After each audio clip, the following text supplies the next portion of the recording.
عشق وطنم را ز کف آسان ندهم من، تا جان ندهم، جان ندهم، جان ندهم من. صد کشور زیبای جهان را که وطن نیست، بر میهن آزرده و حیران ندهم من. زیباست اگر کاشغر و هند به من چه، بر سادگی شهر سمنگان ندهم من. صد دختر زیبا رخ فرغانه و شیراز، بر عفت یک دختر افغان ندهم من. دنیای عرب را که پر از نفت و طلاست، بر ارزش یک لعل بدخشان ندهم من. صد سغد و سمرقند و بخارا و ختالان، بر میله نوروز سخی جان ندهم من.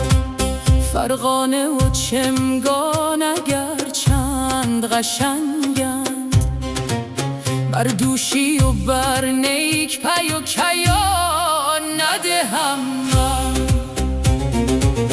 من مصر و تمدن که دارد همه اشرار، بر قامت بودای که ویران ندهم من.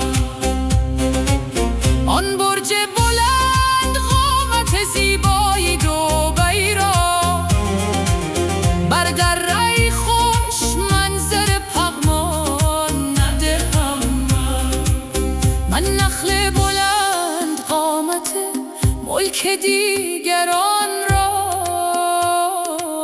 بر خوشه انگور ز پروان ندهم من. گر آن غرضی باز نباشد وطن من، بر یک وجب شهر شبرغان ندهم من. آرامش واشنگتن و پاریس و سویسش، بر کابل زخمی و پریشان ندهم من.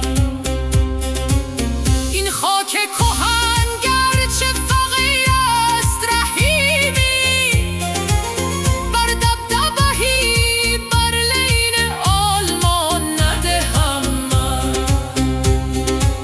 در دامن هر کشور بیگانه غریبم، عشقی وطنم را ز کف آسان ندهم